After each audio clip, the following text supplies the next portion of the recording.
Good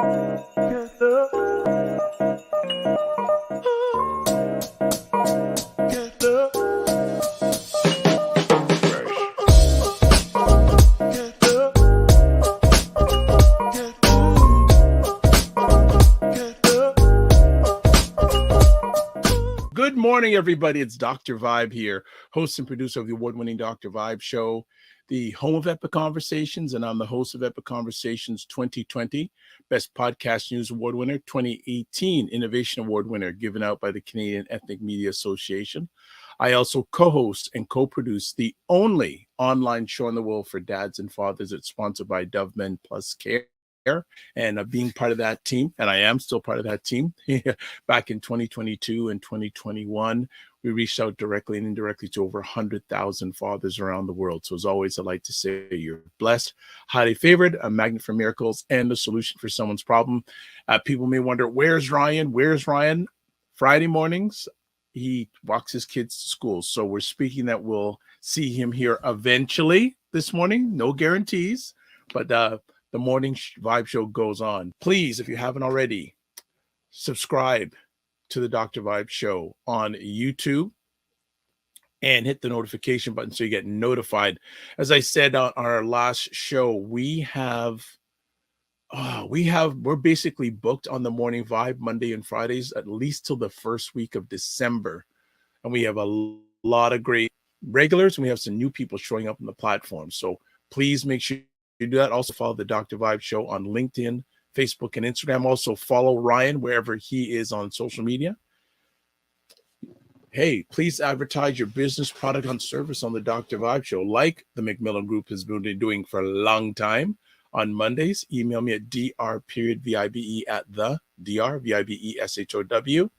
And also, too, let's keep the conversations going in between the Morning Vibe show on Monday and Friday and over the weekend. Join the Discord group. So email me at dr.vibe@the.dr.vibe.show.com. So what has been going on this week for myself? Wow. Beginning of the week was quiet, but I mean, was it? I don't know. I don't even remember now some of the stuff that went on. So I'm going to go in reverse order. Yesterday, I had the pleasure to host a session with some new Canadians, and it was like a round table, and there was 5 people there, and the person in Canada the longest was here for 5 months, and the person that was here for the least amount of time was here only in Canada for 3 weeks. 3 weeks in Canada. It was amazing to hear their stories, their journeys, their hopes, dreams, and goals. It was really special because a lot of times, you see people new coming to Canada, where I live, Toronto, and they've been here, a few months, etc. These, like one person, 3 weeks in Canada. 3 weeks. It was just phenomenal. And their goals, their dreams, desires, eager to learn, want to make their lives better, want to contribute to themselves and Canada as a whole, grateful to be here. It was really an amazing session with these individuals. So thanks to the Salvation Army for allowing me to host a conversation, and it was really amazing. What else has gone on this week? Had some great conversations. So Wednesday night, Dr. Alicia Watkins talked about Black family and trauma. Family, you need to check out that conversation. Dr. Alicia is at the top of her game. For those who don't know, you may have heard the name Dr. Boyce Watkins. Well, that is his wife, and she has her master's in social work, also a certified trauma counselor, and has been helping Black couples for over 10 years. She was just amazing with her perspectives about Black family and trauma, and it's going to be an ongoing series. There's about at least 5 or 6 conversations we're going to have, and we're going to have them once a month, a different aspect of Black family and trauma. So go to the Dr. Vibe Show YouTube page, make sure you subscribe, and then check out that conversation from Wednesday. And then before that, on Wednesday, I was part of a great event, the Brand Sponsorship Summit. which was hosted by my man, Mario Armstrong, who's based out of Baltimore. Him and his wife have generated over $4 million of sponsorship revenue. $4 million of sponsorship revenue. And I was humbled to be part of a panel about turning small into big, because I do have some sponsorship relationships that have been financially and humanly profitable for me, and was on that panel. The event was supposed to go from 5:02 to 8:02 p.m. Eastern time. I had to jump onto my conversation with Dr. Alicia. It was still going on at 8:45. So for those who had a chance to check it, thank you. Really appreciate it.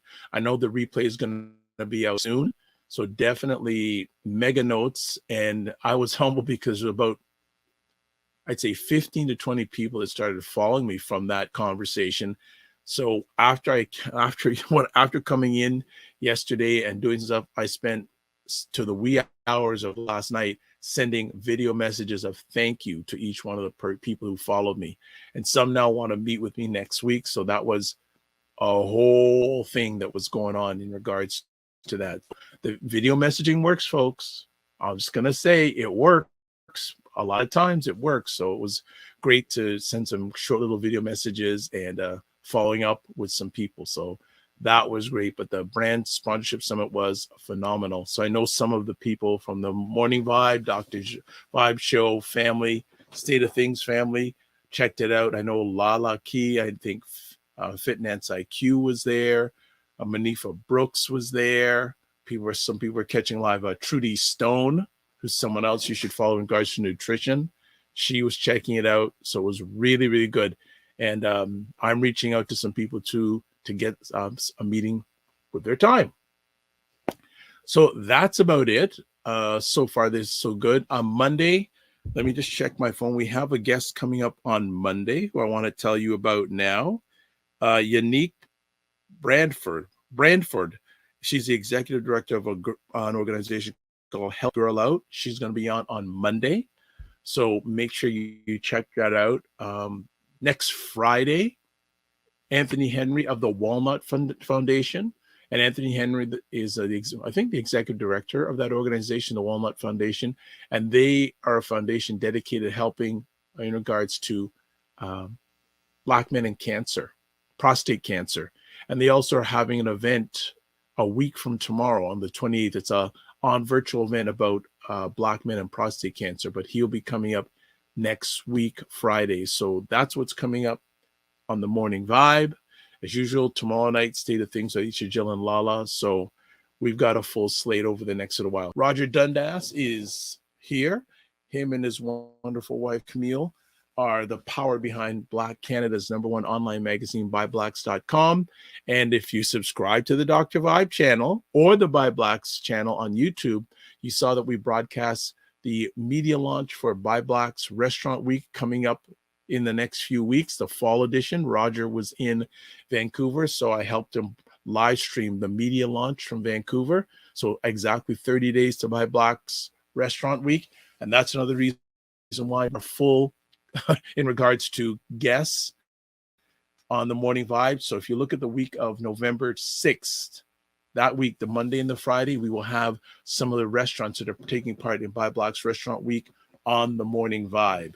So that is good stuff. So Roger, hope you are adjusted body clock wise coming back from Vancouver. Sometimes it takes a little time. Divine Right says, I haven't started juicing, but shifted my breakfast and about to eat my big bowl of fruit. Yay! Exactly. Yeah, I had my fruit this morning and had a little bit of millet porridge. So I am good with that. Next up, On Track Solution says this for Ray. Good morning, Ray. ACBN will miss you. Did Dr. Vibe thief you from us? Thank you a million for all that your work to date. So I did not thief him. Ray is his own man. I don't control anybody. At the best of times, I can control myself. Next up, On Track News. That's a hardworking couple, Mr. and Mrs. Dundas. Thank you so much for By Blacks. Absolutely. We are very thankful for all they do. Here's a LinkedIn user saying, Ryan, Singh would love to talk to you about the Real World program and when it comes up again in the future. I hope you two know what who you're talking with on Ryan on LinkedIn, because I can't tell that. Next up, Dr. Tatch is in the house, the driving force behind Indie Soup Media, which is getting closer to launch because she's premiering some featured content creators on Indie Soup Media, which is going to be a new live streaming platform with a reach of up to 1 million people, which is outstanding. And I'm blessed to be one of those content creators.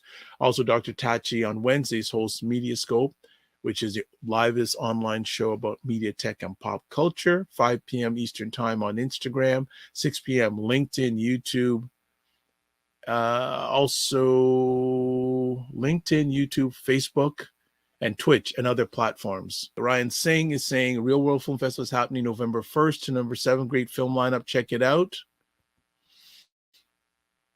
We've got, okay, Lorraine is saying Drake's son has put out his first single. I am so impressed at how our community has it. So many young rising stars. Okay.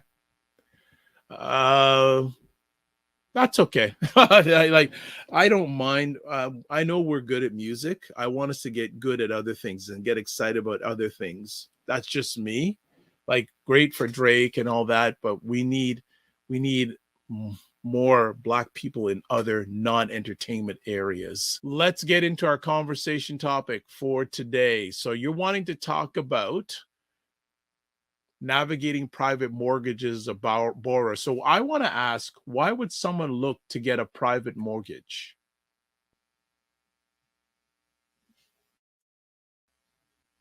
There are two types of private borrowers.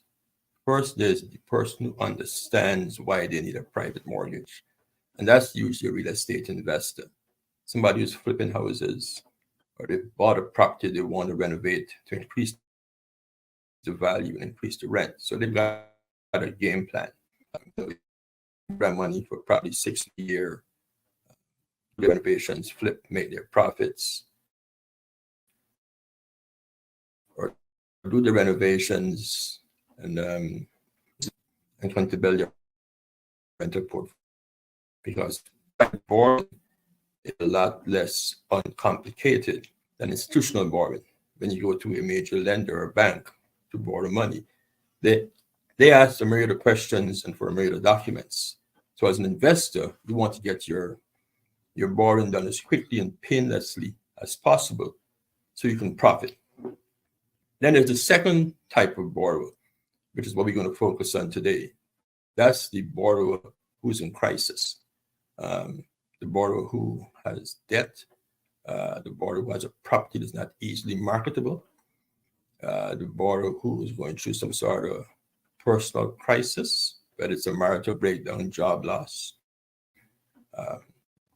That person is what we focus on today, because they're the one who needs to really understand the ramifications of having a private mortgage.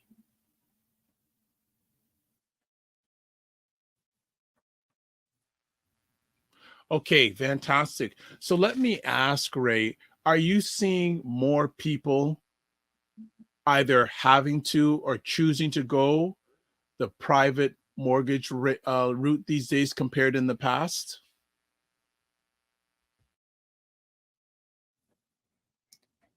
Yes, there's a lot more people in crisis. According to some stats in Canada, as of the end of 2021, 11% of homeowners had a private mortgage across the entire country. I would put that number at about 20 to 25% when it comes to Black homeowners. Just based on the fact that the incomes are usually lower, there's more single-family homes, and there's a much lower money IQ. And most of us buy our homes later in life, so we build equity slower. But yeah, across the board, it's about 11%, and we get calls every single day of someone who needs to get a private mortgage. The lending guidelines, as I said before, are different. And first of all, let's find who the private lender is. The private lender is usually either an individual or somebody who has a corporation, and it's unregulated. the private borrowing landscape is totally unregulated. It's the Wild West. There's no government guidelines. There are no lending guidelines. OSFI, none of the regulatory bodies control private lending. Over the last 2 years, they've been trying to regulate the mortgage broker side of it. So there's a specialized private lending mortgage course today. But in terms of the lenders, everybody has their own guidelines, what they lend against, how they lend, the terms of their mortgage, their fees, rates, etc. Now, there's a point where it becomes illegal. That rate is somewhere around 60%, I think. So for most of what you see out there, there was 12, 13, 15, 18% private mortgage rates. That's pretty normal and pretty legal, according to Ontario law. Okay.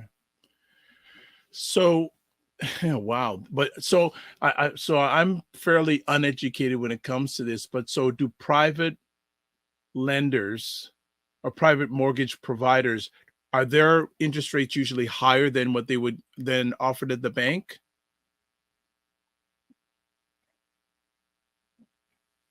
Significantly more higher. Private lending starts around, if you're in first position, that means there's no other mortgage ahead of you.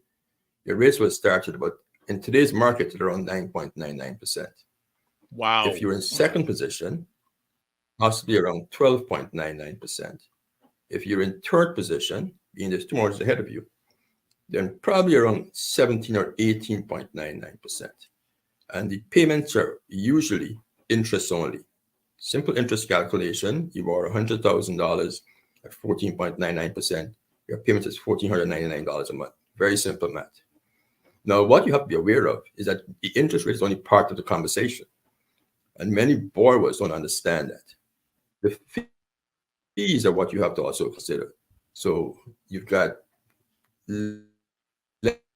lender fees, admin fees, legal fees, broker fees, etc. So if a lender is charging you 14.99% and a 4% lender fee, and another lender is charging you 15.99% and a 1% lender fee, which deal actually is the better option for the borrower? The 15.99% and the 1% lender fee is a much better borrowing option than the 14.99% and the 4% lender fee. So we have to understand how a private mortgage is structured as a borrower, so you don't find yourself in a problem and find yourself stuck in a situation that you can't get out of very easily, which is what happens to a lot of borrowers, because the timeline for a private mortgage is usually 1 year to 3 years, and 3 years is in the really long end. It's usually a 1 year product where you're trying to fix or remedy a situation. You know, and that's what I feel like. You feel like you're the Harry Tubman of the mind. I am. I feel like I'm I'm one of the Harry Tubmans of intelligent Black people. Like, I want to liberate y'all from like being left behind and ignored and oblivion. Now, really, the rappers get all the attention. You know, seriously, does anybody else feel this way? Like ignorant Black people, they'll be all up, you know, getting all the headlines on the Shade Room. Overly sexualized Black folks. Like the twerkers and the, you know, just people that, you know, don't always represent the best of us, you know, the diversity, you know, like people like Dr. Vibe. Like, everybody should know about people like Dr. Vibe. Dr. Really Vibe he's trying to do good work for Black people. Dr. Vibe from Toronto. Good to see you, my brother. Dr. Vibe. Everybody follow Dr. Vibe. He has a great show. He's very good at what he does, and I have a lot of respect for him. Okay, so let me hop into this. What's up, Dr. Vibe? How you doing? Everybody, if you see Dr. Vibe in the chat, everybody go follow the Dr. Vibe show. Dr. Vibe is a real smart brother and a good human being. I like the guy a lot, and he's very intelligent. And I think everyone should pay attention to what he's got going on. We got to shine the spotlight on the intelligent Black people out here that are really doing the good work. Don't just pay attention to the rappers and the celebrities. You know, a lot of these people are losers. Your true winners are your people in your community that are really having your back. You know, helping us to have stronger families and a stronger community. So Dr. Vibe is in that category. So you might see the Dr. Vibe show in this chat. If you see him, please go follow him. Okay. All right. So anyway, Ryan Knight is in the house. What is up, Ryan Knight? Hey, good to see you, Dr. Vibe. Let me know if the connection's okay. If it's a bit choppy, I'll switch. But no, you're good. You're good. How's the family doing? Very good. It's a bit rainy today on the walk, but Ray, always good to see you.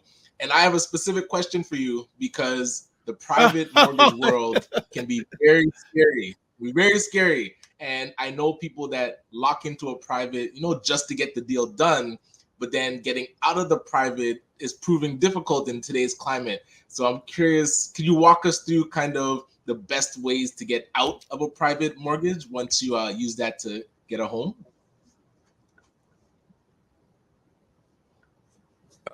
Yes, and that's the scary thing for many private borrowers. They don't understand what is required for the exit strategy. So before getting into private mortgage, you have to have a very clear-cut exit strategy. And the term loan to value, LTV, is one of the first things you need to understand. So, as I said earlier before you got on, private borrowing or private lending is unregulated. There's no regulation. So the lender will lend you against your property based on the location, the type of property, the condition of the property, and where he thinks the value is going to go in the future. As you're all aware, we've been blindsided over the last year.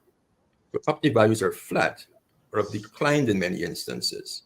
So if you got a second mortgage to go in 2022, 2021, and you took it out at 75% loan to value, and your intention was to go to a major institution, whether it's a B lender or a private, and refinance to pay it off, and rates have increased, and values have declined, you're going to find, in the regulated mortgage space, where there are specific criteria to qualify for that mortgage. So if your property value is dropped from $1 million down to $900,000 or $850,000, and you finance up to 80% loan to value, which is $800,000, you are now somewhere about 92% loan to value. Then you combine your first and second mortgage with your current property, and that is the challenge that many people are finding themselves in today. They can't get that private mortgage. The bigger challenge you've got is if the private lender declines to renew the mortgage.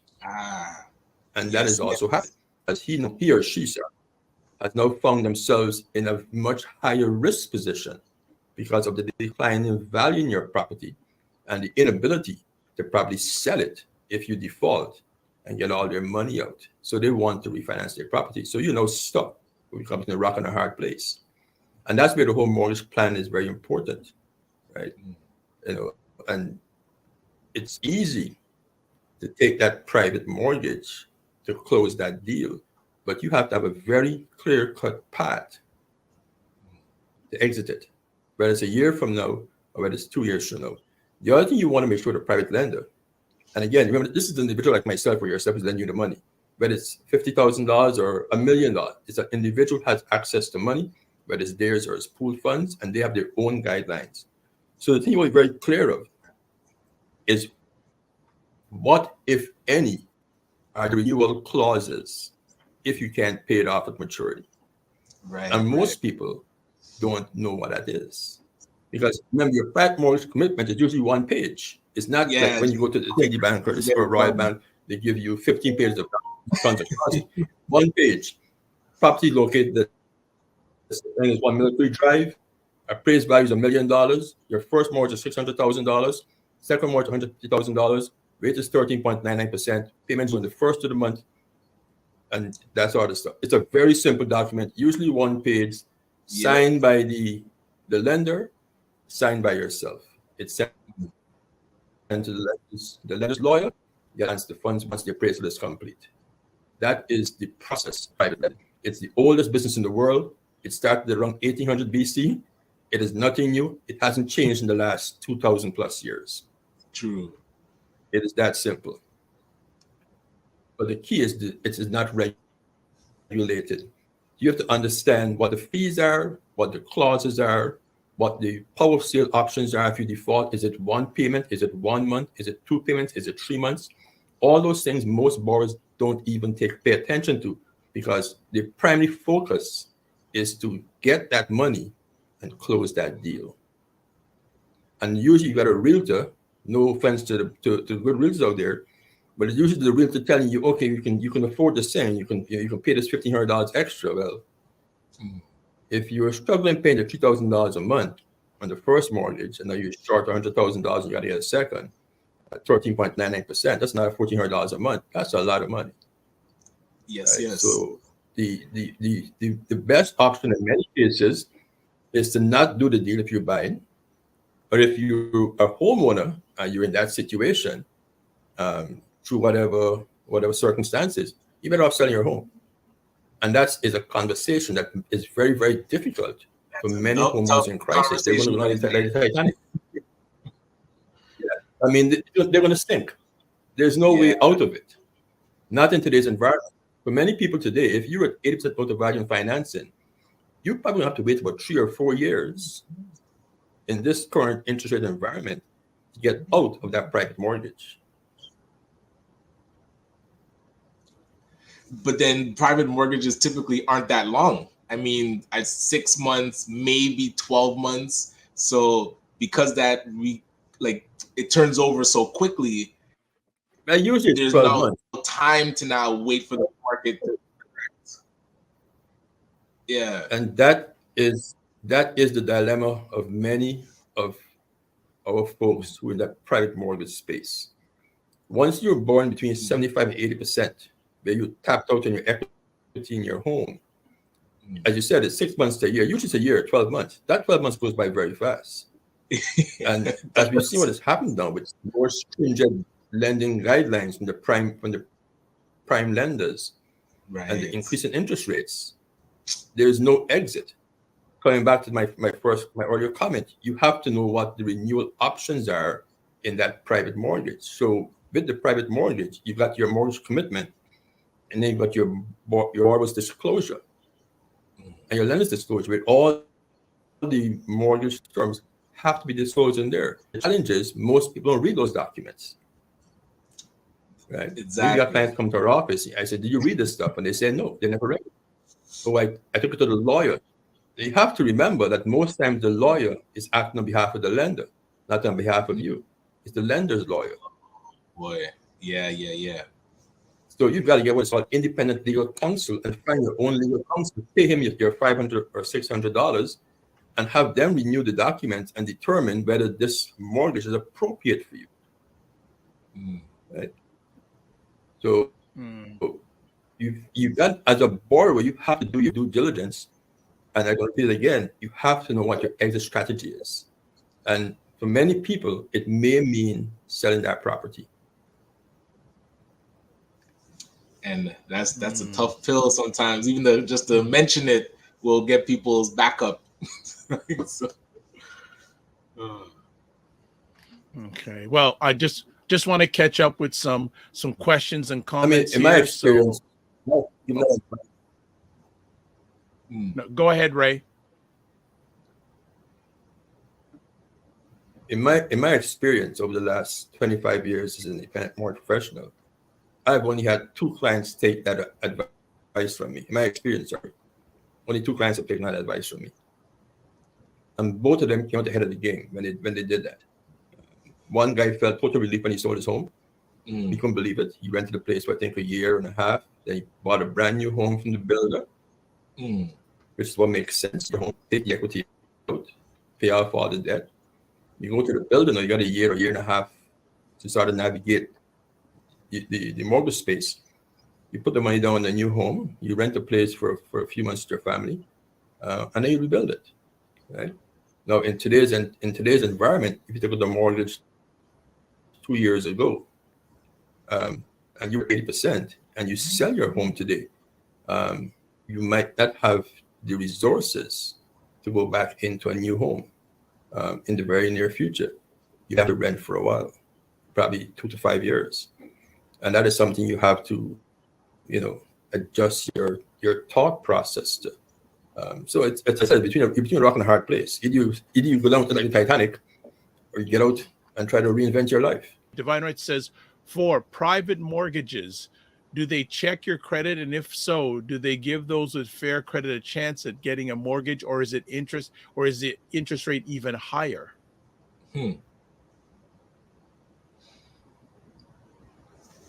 The answer is yes, they do check your credit. And the reason you have to check the credit when you're lending money to anyone is to get an idea of what items are on their credit report. I don't mean credit card payments and that kind of stuff. I'm talking about judgments and garnishments and liens and that sort of stuff. So, I mean, if you owe alimony or child support and it's a lien from the state, federal, or provincial government, it's going to show your credit report. If you owe income tax arrears, if there's a judgment against you for a court case, right, you can have great credit. You got a judgment for $100,000 because you were in a legal issue and it wasn't settled properly, it wasn't settled timely. So the lender will check your credit report, but your credit score is not going to give you much leeway in terms of rate or fees. You're in a very, very different borrowing space at this point in time. So, I mean, ideally, if a client has a margin, they need to raise $50,000 for whatever reason, whether it's for paying off bills or to do renovations in their home, the first thing they'll probably do is get a HELOC, which is a home equity line of credit. And that's reserved for the folks with the best credit scores, usually above 720, or better credit scores, I should say, not best. That's the first step you would take, right? Because it doesn't always make sense to pay off your existing mortgage, particularly if you've got a rate that is much lower than the rate in today's environment. And you basically have that HELOC for a while, do what you want to do. And as rates adjust themselves, which they probably will in the next 3 or 4 years, then you do what is called a refinance and you pay off the HELOC and life goes on. The other option, if you can't get a HELOC, is do a mortgage refinance. Where you take your existing mortgage, look at the cost of breaking that mortgage, penalties, fees, etc. And if the rates on the new mortgage and the current mortgage is not that wide of a spread, then you do a refinance, extend your term in the US or amortization here in Canada. Your payments may drop in many cases if it's done properly, and then you have access to the money. The third option is the private mortgage. And that's usually a case when there is issues with the real estate, the person's credit score, they can't show income properly, or it's just a very, very difficult deal to get done. But the credit profile is always reviewed by any prudent lender. I will not lend money to anyone without seeing their credit report, because remember, they're creditors who come in advance of you as a lender, and that is federal government, provincial or state government, then municipal governments. So if you got liens from those people on your credit profile, and I lend you $100,000, and you got a lien from the federal government for $100,000 in income taxes, and this put a lien in your home, then I am now way down the totem pole when it comes to getting my money back. And if values are dropping, rates are rising, my money might disappear into thin air. So it's prudent of me to go through your credit profile to get a pretty good sense of what's happening. Also, I mean, not every client in crisis, most clients in crisis aren't bad people. Just bad things have happened to them. By looking at your credit profile, I can get a pretty good sense of what kind of person you are, right? If you got a 7-year credit history, and for the last 6.5 years, everything was fine, and then suddenly the last 6 months, your credit went haywire, then usually there's a story, there's an explanation. So if I know that story, then I am more inclined to help you through the process. But if you're perpetually a credit delinquent, then I'm going to be a little more tight with my lending guidelines, or how I deal with you as a borrower, as opposed to somebody who's going through a crisis. And by that, usually it's divorce, a parent got ill, somebody passed away, or a job loss. Those are usually the reasons, right? Marital breakdown is one of the highest ones. So that person, you tend to be a little more. And then you want to see how do they get out of this mortgage a year from now? You know, do they plan to sell the house? Do they plan to downsize? Do they plan to, is a child at home finishing school and going into a job where they're going to help their parents? It's all questions. Understand how they're going to pay you back 12 months from now. But if they can't pay you back 12 months from now, it's now a higher risk transaction. So two things happen. I charge you higher lender fees, and I charge you a higher interest rate. And I put very stringent clauses in there. If you miss a payment on my mortgage, I'm going to start legal proceedings against you right away. I'm taking your house from you. And that's how it works. Right. And as a borrower, it is very important to understand that that's the land you're in. Like clients come to me all the time. Oh, I got this power sale document from my lender. And I says, well, what do you want us to do? Go call you. Let them try and deal with that for you. That's the only thing you can do. Yes. Because in today's market, it is very difficult if you're the highest loan to value on your current mortgage to really go, and then the new lenders won't take up that. If you're struggling your current mortgage and your home has little equity in it, why would I know as a new lender want to take that mortgage on? You can't pay that guy. How are you going to pay me? Nothing has changed in your life. Yeah, it tells the story. Right? So Exactly. As borrowers, you have to understand that, you know what I mean? And clients come to us, like the worst client to deal with is one who's desperate, right? True. Right? You know, they sign everything, they don't read it stuff, you know, take it home, review it, take it to your lawyer. No, I need to get it done right away. No, I don't want to deal with you. Because there's no plan who's going to pay his money back. Okay. You don't have your host want to power it happen. Next question for Ray from Verna G. Her question is, how and when is the mortgage paid off if the borrower only pays the interest? Oh, good question. It's never paid off. Oh, what? It's never paid off. The intention is to refinance, usually in a year to 2 years, combine the two mortgages, and then go back to an institutional lender and pay it off. But if you don't find yourself in that situation, you know, then you have to keep on renewing that mortgage, and you have to hope that the existing current lender wants to renew your mortgage. Because we did a segment a few months back when I spoke about private lending as an opportunity for investors.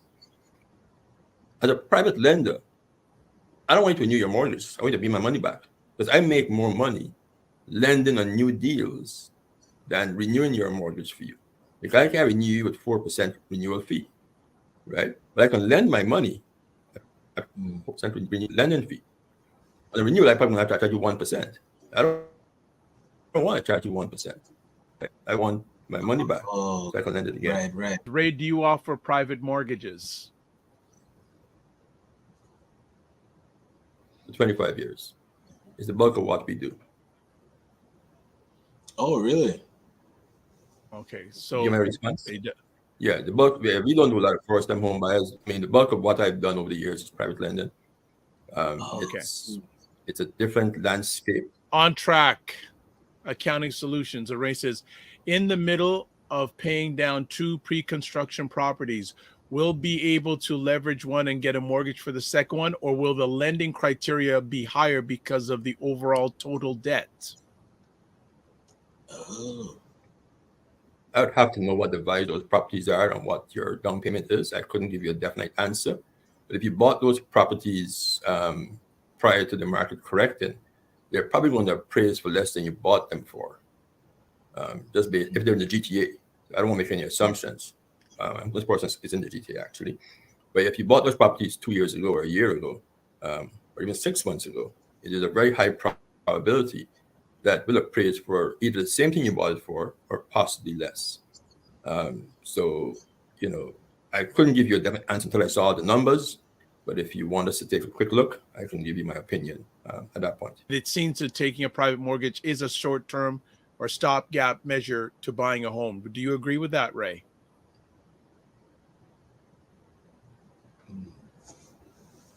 Yes, it is. And a private mortgage use fee can benefit the borrower, right? I mean, if you, like, for example, if you bought a home from a builder, let's say you bought a condo, for example, 5 years ago, right, pre-construction for $400,000. Today it's worth $650,000, right? Even with the swing up and swing down, right? You can go to a private lender and finance that condo on the $650,000 value, as opposed to the $400,000 value, right? So at 65% financing at $650,000, you got like a $500,000 mortgage. You can take all that cash out of that condo, providing if you rent it to someone, it will pay for itself. And then you got an additional $100,000+ in your hand that you can now invest in other properties. Similarly, if you bought a home and you know you're changing jobs, for example, you're relocating, right? And this is more common in the US, where people move from state to state, state to city very, very often as they pursue better paying jobs. So you live in one city, you know, you live in New York or New Jersey, the tri-state area, You're coming down to Georgia or to Florida or to the DMV area, and you're in between jobs, you can't qualify for a mortgage. There's no way through a bank. You take a private mortgage, 6 months to a year, but you're an accounting professional. Your salary is going to be in the high six figures, right? Mm-hmm. So you know that I can buy now what I want instead of waiting, because prices are going up all the time, right? It's in the US. Every day you wait, prices are changing. Mm-hmm.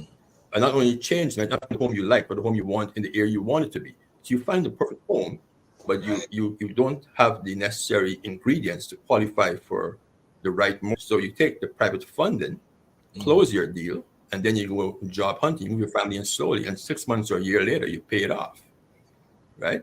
But the challenge we have is when borrowers are in crisis and there's desperation, when you should be considering downsizing or selling your home, and you're trying to continue fix this leak that you've got in your family finances, and it's not being fixed. That is the real challenge. And those are the clients who will find themselves, particularly in today's environment, in a lot of problems. Because if you've got a second mortgage today at $150,000, your first mortgage was at 3%, if renewed in 6 months, it's going to renew between 5 and 7%, depending on your lender. So your payments are probably going to double on your first mortgage. Then you've got a second mortgage now at $1,400 a month. Oh, right. If your income hasn't changed significantly in the last year, then how are you going to manage these two debt obligations? Right? Absolutely. The question is, do we sell and move to Sault Ste. Marie, or do we sell and rent? Because at somewhere along the line, you're going to start taking your credit cards and keep on borrowing to keep on servicing this mortgage debt. And we see it a whole lot, right? And it's a very, very difficult conversation. And we're having those conversations more frequently today than we had 3 years ago, because rates have increased significantly in the last 12 months. Ryan, any more comments? No, it's just interesting how. Because private mortgages can be, they can save you or they can cause you all this gray hair because it's so volatile. But getting that clarity is really appreciated, Ray. Thank you so much. But it's an easy in, right? Because all I want to see is the appraised value of your property, the condition of the home, and where it's located. And then I will lend you up to a certain amount based on the location and condition, right? If you own more than one property, then what I'll do is cross-collateralize both properties. So I'll take security on both of these. Now, a lot of clients don't even understand, a lot of boards don't even understand what that means, right? So, you've got two homes, they're both somewhere in Toronto. You're in a serious crisis. You need to raise $200,000 for whatever reason. You're paying off a spouse or something. And the lender says, we'll appraise both homes. The commitment only shows one property in it, but they register against both properties. So fast forward a year from now, you're trying to do something with the other property, and then you realize that there's a second mortgage in that home also, because they register against both properties, right? And that's why it's very important that as a borrower who's going to access private funds, when you receive that mortgage commitment, that you have your own independent legal counsel review it for you and give you their perspective. And we don't do any transaction in our office where two lawyers aren't involved. And we always tell clients to find their own legal counsel to act on their behalf, right? To hope that person is acting in your best interest, because the lender who is actually going to send us the commitment is acting in the lender's best interest. The lawyer, who send us their documents, is acting in the lender's best interest, not yours, right? Their role is to protect the lender's money, and they put all the clause there to protect the lender, not you. So you have to go to your own lawyer or sit down with your mortgage professional and go through that commitment line by line, and hopefully you are intelligent enough and understand the borrowing process to know what questions to ask. Because the challenge you've got is that most folks don't even know what questions to ask. They got the money, problem solved, but you know, finding yourself in a bigger problem. but you got to pay it back a year from now. Yes. And we've also what's happening here. I don't want to dwell on this current situation, but this situation is a wake-up call for many people. Particularly in Canada, it's not as bad in the US. It's not just in the US, right? But here in Canada, you got 5-year mortgages. We got 1 to 5 year mortgages. So all mortgages are renewing, right? So you've got this situation now where you're renewing a mortgage from 2.5% or 3% to 4.5%, 5.5%, sometimes 7%. In the US, you've got 25 and 30-year mortgages. There's no renewal. The interest rate increase in the US is only affecting people buying homes today, not of existing mortgages. It's a very different conversation. So actually, there's a buying opportunity in the US today because prices are flat in many states and many cities. While here in Canada, even though prices have come down or are flat, the rates have gone up so much that the cost of borrowing is a more expensive home is exactly the same today in a less expensive home, or even more in some cases, significantly more, because you come in at 5.5% or 7% on your mortgage, right? So I mean, it's a perfect case of buyer beware. In this case, borrower beware. Now, I'm not saying all private lenders are bad people or have bad products, but it's a numbers game. And if your property is worth less than it was worth a year ago, and you borrowed up to the max that's allowable under the Ontario and provincial or federal guidelines, then how do you get out of that transaction? Okay. And which lender is going to be kind enough to take over this new transaction from you? Stefan says, what are the benefits of a borrower? What are the benefits for a borrower should be aware of working with an individual private lender or MIC, mortgage investment company?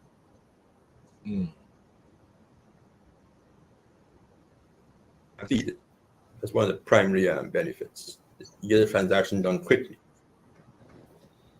You got your appraisal done from close in place, right? There's less documentation required. And usually it's easy to explain challenges in your credit profile. They're easy to understand. They'll pay off certain debt. They pay off a consumer proposal, that sort of stuff. So there's a lot of benefits for a private lender. And as I mentioned earlier, if you're an investor, it makes a lot of sense. That's what you're doing. If you're a real investor, not buying properties and hope they go up in value or hope you can rent them. If you have a clear investment plan for investing in real estate, then it makes a lot of sense to work with a private lender, the same lender or the same MIC on a continuous basis to get your deals done. You get in very quickly, you close your deal, you do what adjustments you need to get done, either to the property or to your personal situation, and then you refinance it 6 months or a year down the road, and you move into a low rate environment. So to me, the biggest benefit is probably speed. How fast you can get the deal done once the appraisal is in place. Question from Verna G. What is the reason for property values decreasing in Canada? Oh boy, that might be a topic for a whole episode. Inventory. Yes. Increasing inventory with rising rates, many people have started to downsize, to sell and rent. There are many people who can't get their mortgage renewed, so they've been selling. And then you've got with the stress test here and the qualification being more challenging, there are less active buyers in the market. So many young buyers can't qualify today. There's all the time with the properties come on the market every month, every quarter, every year. It's normal. The basic movement of supply and demand. So they're coming onto the market, but the buyers can't qualify for them, right? So I mean, 2 years ago, I was telling my son, like properties in Pure was probably 95 is the median price, and I was telling him I hope the rates start to go up. I mean, this is not going to be a popular opinion to the audience, but for me, it's a very logical reason, right? It may be somewhat selfish. My thing is I hope they go up so that properties will correct in price down to around the 17. They really work because we had this huge run up in values over the last 10 years. It's unsustainable because prices went up in properties, but incomes didn't change. When you look at the property appreciation, the change in people's salaries, there's no correlation. So there'd be an adjustment in property values, right? The challenge we have with many borrowers is that they use their homes as bank machines, finance their lifestyle. So if the value start to come down now, many of them, instead of having a mortgage and just paying it off for 25 years, they've been taking cash out every 3 or 4 or 5 years. So that $200,000 more is now $700,000. So the correction, the downward correction affects you negatively. But if I bought my house 25 years ago, that's it. I'm not mortgage free. So I don't really care what the value is. It's irrelevant to me. The value is only important when you need to either one sell it or refinance it. If I'm living in my house with no mortgage or a very small mortgage, where the house is worth $1 million or worth $400,000, it's not a big deal. I don't plan to sell my home. I plan to die in it. But if you plan to sell it or refinance it, then you're not concerned with adjustments. So we've had this adjustment over the last few months to push values down. So we're down by about 20% in value across most of the GTA. Right? But in the US, you haven't had that. What you've had in the US is homes stay in the market longer before they're sold. Right? But the values haven't changed significantly. You've had deals falling through because the rates have gone up. And if you did your numbers on 5%, and rates are now 5%, and your salary hasn't changed, right? And you didn't go back and make your adjustment on your pre-approval, when you find a house that you were qualified for 5 months ago, and you go and try to make an offer today, you'll find that instead of being able to afford a 260 mortgage, you can only afford a 210 mortgage. The deal falls apart, right? And you adjust your budget and you buy it a little lower. But here in Canada, it's a very, very different environment, right? Our price differentials are hundreds of thousands of dollars, right? So that's what we're seeing here as opposed to down south. So Ray, as always, I want to thank you for have your time to share with our audience as usual. We appreciate you. We appreciate all that you, Stefan, have done, are doing, will be doing, not only here in Canada, but in other places as well. Do you have any final comments you want to share with our audience?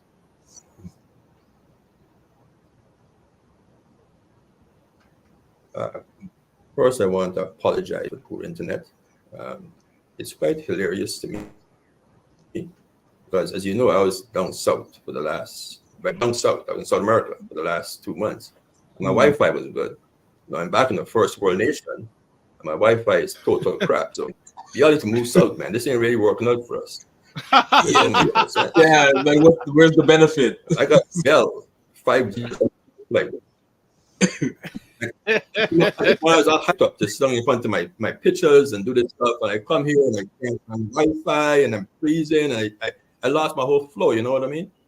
So I need to leave here back. I need to leave here as fast as go back into the bush, man. So you got well, don't leave, Ray, without me seeing you. Okay. All right. Well, thank you so much, Ray. And I know you'll be back in the bush soon. So have a great day. We'll be in touch. Take care. He was going to go back in the bush. Hey, if the bush has good Wi-Fi, so, why be in the cold? Like, that's the only thing keeping us from down there. You know, so what's been going on in your world? You came in at that. What's coming up this? What's been going on over the week, or what are you coming up for over the weekend? So today at noon, we're actually doing a workshop about AI and how to boost our LinkedIn presence. So Laura Scarlett, she's going to be walking us through how to use different AI tools to, make better connections and increase sales using LinkedIn. So looking forward to that. It's actually going to be in person downtown Toronto. So I gotta hit the road to go and get especially with especially with rain. Yeah. But Sunday, I'm looking forward to seeing Cesar. He's coming into town to come to the Black Empowerment Think Tank conversation. So looking forward to having that Sunday afternoon.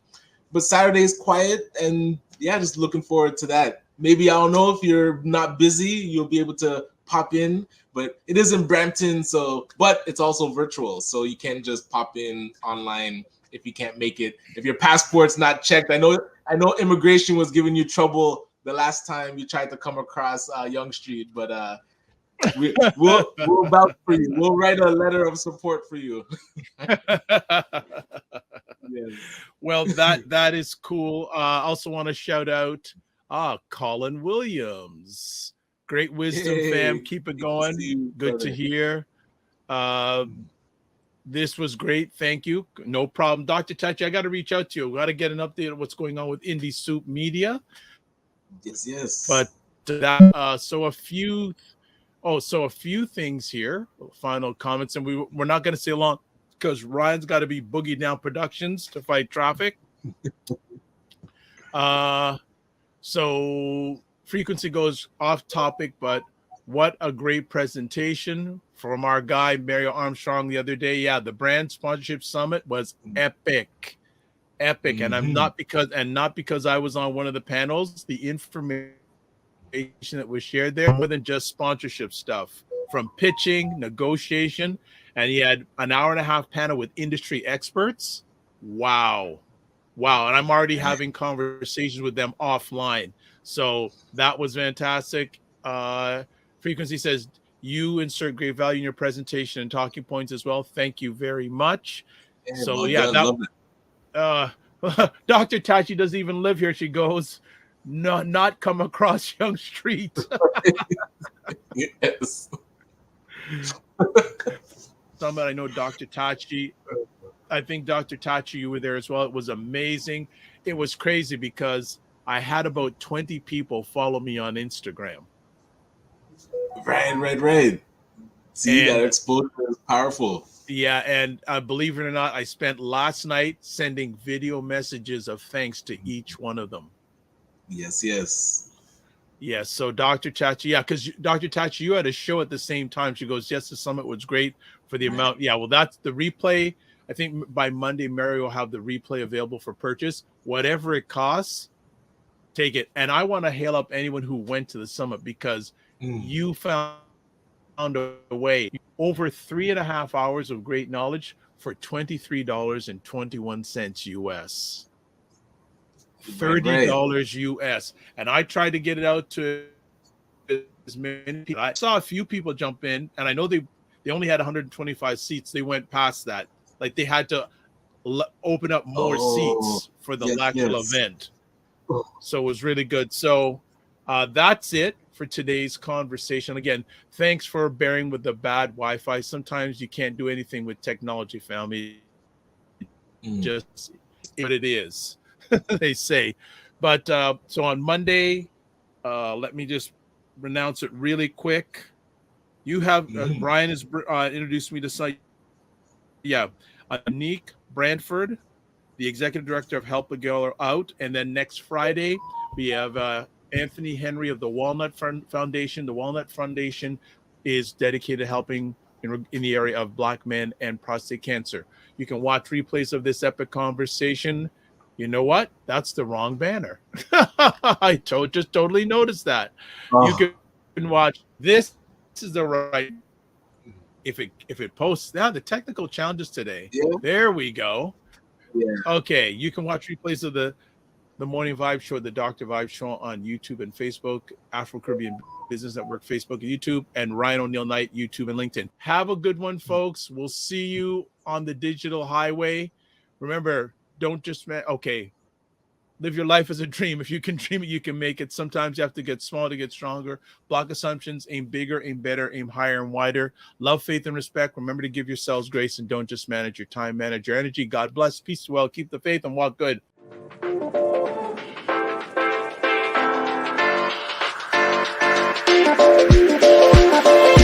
Here we go.